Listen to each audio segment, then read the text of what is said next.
Hi, പുതിയൊരു സ്വാഗതം.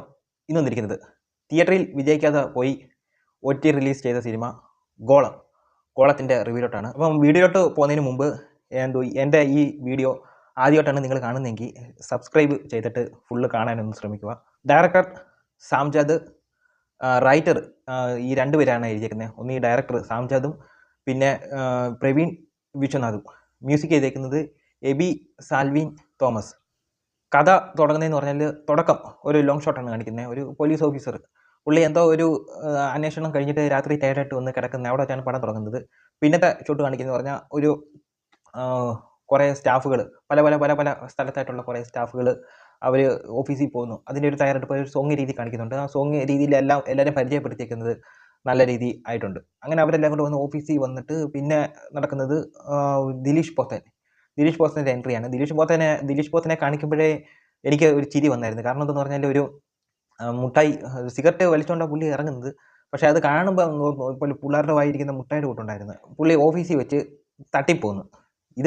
ഇതിനകത്ത് നിന്ന് തുടങ്ങുന്നതാണ് ഇതിൻ്റെ ഒരു ഫ്ലോട്ട് എന്ന് പറയുന്നത്. അപ്പോൾ ഇതിനകത്ത് അഭിനയിച്ചേക്കെന്ന് പറഞ്ഞാൽ കാർത്തി ശങ്കർ ഞാൻ ആദ്യമായിട്ടാണ് ചളിയില്ലാതെ സീരിയസ് ആയിട്ട്, പുള്ളി നല്ല രീതിയിൽ ചെയ്തിട്ടുണ്ട് കേട്ടോ. അതായത് ഒരു ചളിയില്ലാതെ കറക്റ്റ് സീരിയസ് ആയിട്ട് നല്ലോണം പറ്റും. നമ്മൾ ഈ കാർത്തി ശങ്കറിൻ്റെ വീഡിയോസൊക്കെ കാണുമ്പോൾ അറിയാം, മൊത്തം ചളിയായിട്ട് കാണിക്കുന്നതാണ്. അവരുടെ ഫാമിലിയായിട്ട് കുറേ ചളിയായിട്ടുള്ള വീഡിയോ ഇത് കാണിക്കുന്നതാണ് നമ്മൾ കണ്ടിട്ടുള്ളത്. പക്ഷേ ഇതിനകത്ത് പുള്ളിക്കാരൻ നല്ല രീതിയിൽ ചെയ്തിട്ടുണ്ട്. പിന്നെ കൂടെയുള്ള എല്ലാവരും സ്റ്റാഫിൻ്റെ പേരൊന്നും അറിയത്തില്ല, എല്ലാവരും നല്ല രീതിയിൽ ചെയ്തിട്ടുണ്ട്. പിന്നെ ഇതിനകത്ത് പിയൂണായിട്ട് വരുന്ന ഒരു ആൻറ്റി, ആ ആൻറ്റിയെ കാണുമ്പോൾ ഞാൻ വിചാരിച്ച് നമ്മൾ എവിടെയോ കണ്ട ഒരു മുഖപരിചയം.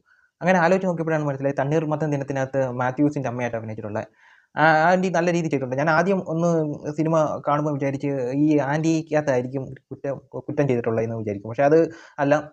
പിന്നെ അങ്ങോട്ട് തുടങ്ങും. പിന്നെ അങ്ങോട്ട് ഒരു കയറ്റമാണ്, പടത്തിൻ്റെ ഒരു സ്റ്റോറിയുടെ ഒരു കയറ്റം. പിന്നെ നമുക്ക് ആ ഒരു സിനിമ ഫുള്ള് കണ്ടിട്ടേ അത് അവസാനിപ്പിക്കാമെന്ന് തോന്നുന്നു. അതേപോലെ ഒരു കയറ്റത്തിലാണ് പടം. സ്ക്രിപ്റ്റ് റൈറ്റർ രണ്ടുപേര്, അതായത് പ്രവീൺ വിശ്വനാഥനും സാംജാദും ഡയറക്ടറും കൂടെ ചേർന്ന് എഴുതിയേക്കുന്നത്. നല്ല കിടിലൻ എഴുത്ത്. പക്ഷേ എവിടെയൊക്കെയോ പാളിപ്പോയിട്ടുള്ളതെന്ന് പറഞ്ഞാൽ ഇതിനകത്ത് കേസ് അന്വേഷിക്കാൻ വരുന്ന ഒരു IPS ഓഫീസറുണ്ട്. പുള്ളിക്കാരൻ്റെ മുഖത്ത് ഒരു എക്സ്പ്രഷൻ വരുന്നില്ല. എനിക്കൊന്ന് നേരത്തെ മൈക്കിനകത്തുള്ള ആക്ടറാണെന്ന് തോന്നുന്നു, പേരെനിക്ക് അത്ര എന്തോ പേര് എനിക്ക് ഓർമ്മ വരുന്നില്ല. അപ്പോൾ പുള്ളിക്കാരൻ്റെ മുഖത്ത് ഒരു എക്സ്പ്രഷനും വരുന്നില്ല. എന്ന് വെച്ചാൽ ഒരു സീരിയസ് ആയിട്ട് എന്തോ പഴയതിനകത്തായാലും ഒരു എക്സ്പ്രഷനും ഇല്ല. പുള്ളിയെ മാറ്റിയിട്ട് അവിടെ വേറെ ഏതെങ്കിലും ഒരു ഇച്ചിരി പോപ്പുലർ ആയിട്ടുള്ള ഒരു ആക്ടർ ആയിരുന്നെങ്കിൽ, ഒരു പോലീസ് ഓഫീസറായിട്ട്. പക്ഷേ പുള്ളിയുടെ ഫിസിക്കലിനെ ഒന്നുമല്ല ഞാൻ പറയുന്നത്, പുള്ളിയുടെ മുഖത്തൊരു എക്സ്പ്രഷൻ, ഒരു പോലീസ് ഓഫീസറിൻ്റെ ഒരു എക്സ്പ്രഷൻ ഒന്നും വരുന്നില്ല. പിന്നെ അതിനകത്ത് അല്ല, ഈ IPS ഓഫീസറിൻ്റെ കാര്യം പറയുവാണെങ്കിൽ എനിക്കൊരു ഡൗട്ടുണ്ട്. കാരണം ഇപ്പം കാണിക്കുന്ന IPS ഓഫീസർ എന്ന് പറഞ്ഞാൽ ഇപ്പം സർവീസിൽ കയറുമ്പോഴേ ഈ 3 ഇവിടുത്തെ നക്ഷത്രവും പിന്നെ ഇവിടെ മാറിയതിൻ്റെ കുറച്ച് ഓരോ കളറിലുണ്ടല്ലോ, അത് ഓരോ സ്ഥലത്ത് ഇരുന്നതിൻ്റെ ഇതാണ് കാണിച്ചേക്കുന്നത്. അപ്പോൾ ഈ അപ്പോൾ പുള്ളിക്ക് അത്രയും വലിയ സർവീസ് കണ്ടാൽ എനിക്ക് അത്ര കൂടുതൽ സർവീസ് ഉണ്ടെന്ന് തോന്നില്ല. ഇപ്പോൾ അടുത്ത സമയത്ത് സർവീസിൽ കയറിയുള്ള ഒരാളുടെ കൂട്ടാണ് എനിക്ക് അതിനകത്ത് ഫീൽ ആക്കിയിട്ടുള്ളത്. ഈ നക്ഷത്രമൊന്നും തുടക്കത്തിൽ കയറുമ്പോഴൊന്നും ഇതൊന്നും കിട്ടത്തില്ല. ഇപ്പോൾ ഓരോരോ ഇത് പ്രമോഷൻ കൂടുമ്പോഴാണ് അവിടെ ഓരോ വര ഇവിടെ ഓരോ വരകൾ വരും. അത് കഴിഞ്ഞ ശേഷം നക്ഷത്രം വരത്തുള്ളൂ. അങ്ങനെ ഒത്തിരി കാര്യങ്ങൾ അതിനകത്തുണ്ട്. അതൊക്കെ പുള്ളിയുടെ ഏജ് കണ്ടിട്ട് എനിക്ക് അത്രയൊന്നും തോന്നിയിട്ടൊന്നുമില്ല. പിന്നെ അലൻസിയർ, കേരള പോലീസിനെ കളിയാക്കാൻ വേണ്ടി കാണിച്ചു വെച്ചേക്കുവാന്ന് തോന്നുന്നു. അലൻസിയർ എന്ന് പറഞ്ഞാൽ ഒരു ഇപ്പം കോൺസ്റ്റബിളൊക്കെ ആയിട്ട് പുള്ളി നേരത്തെ ചെയ്തിട്ടുണ്ട്. അതൊക്കെ ഓക്കെ എന്ന് പറയാം. SI ഒക്കെ ആയിട്ട് പുള്ളിക്ക് അത്ര ഒരു മിസ്കാസ്റ്റിംഗ് ആയിട്ടാണ് എനിക്ക് തോന്നിയത്. പിന്നെ അങ്ങോട്ട് സിദ്ദിഖുണ്ട്, ഒരു ഡോക്ടറായിട്ട്. പുള്ളിക്കാരൻ കിടിലനായിട്ട് ആ റോള് കൈകാര്യം ചെയ്തിട്ടുണ്ട്.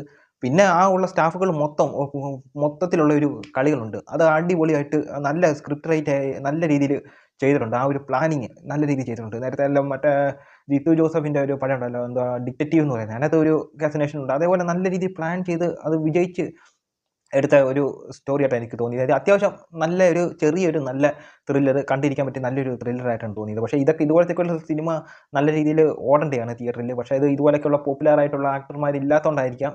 ഇപ്പം ചെറിയ അറിയപ്പെടുന്ന കുറച്ച് പോപ്പുലർ ആക്ടർമാരൊക്കെ ഉണ്ടെങ്കിലേ നമ്മൾ ഇപ്പോഴത്തെ ഒരു തലമുറ, അല്ലെങ്കിൽ നല്ല അത്രയും പോസിറ്റീവ് റിപ്പോർട്ട് കിട്ടണം, എങ്കിലേ അത് ഇപ്പോഴത്തുള്ള ആൾക്കാർ തിയേറ്ററിൽ പോയി കാണത്തുള്ളൂ. അല്ലാതെ ഇത് ഇറക്കിയിട്ട് വലിയ പ്രയോജനമായിട്ട് എനിക്ക് ഈ ഒരു ഇതേപോലുള്ള സിനിമ ചുമ്മാ ഇറക്കി പൊട്ടുന്നതിനെക്കാട്ടും നല്ലത് ഒരു നല്ലൊരു ആക്ടറെ വെച്ച് നല്ല ഒരു പ്രൊമോഷൻ ചെയ്ത് ഇറക്കി നല്ല രീതിയിൽ ഓടേണ്ട ഒരു സ്റ്റോറി ഇതിനകത്ത് ഉണ്ടായിരുന്നു.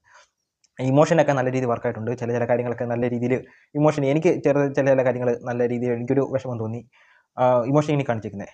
അപ്പോൾ ടോട്ടലി പിന്നെ സണ്ണിൻ വെയിൻ ഉണ്ട്, പറയാൻ വിട്ടുപോയി. സണ്ണി വെയിൻ്റെ ഒരു അവസാനം ഒരു ഇത് നിർത്തിയിട്ടുണ്ട്, ഒരു സെക്കൻഡ് പാർട്ടിൻ്റെ ഒരു ഇത് നിർത്തിയിട്ടാണ് ഈ ഒരു പടം അവസാനിപ്പിച്ചേക്കുന്നത്. അപ്പോൾ ഇതിനകത്ത് അവസാനിപ്പിച്ചേക്കുന്നതെന്ന് പറഞ്ഞാൽ ഇപ്പോൾ ഉള്ള എല്ലാ പടങ്ങളിലും, ഒരു ആലവരാതി പടങ്ങളിലും മൊത്തം 2ാം പാർട്ട് ഇട്ടിട്ടാണ് അവസാനിപ്പിക്കുന്നത്. പക്ഷേ ഇതിനകത്താണെങ്കിൽ പ്രേക്ഷകർക്ക് പ്രേക്ഷകർക്ക് ചിന്തിക്കുന്ന രീതിയിൽ എങ്ങനെ വേണമെങ്കിലും എടുക്കാവുന്ന രീതിയിലാണ് നിർത്തിയേക്കുന്നത്. അത് നല്ലൊരു അഭിപ്രായമായിട്ട് എനിക്ക് തോന്നി. അപ്പോൾ ഇത്രയേ ഉള്ളൂ. അടുത്ത വീഡിയോ ആയിട്ട് വരുന്നവരെ.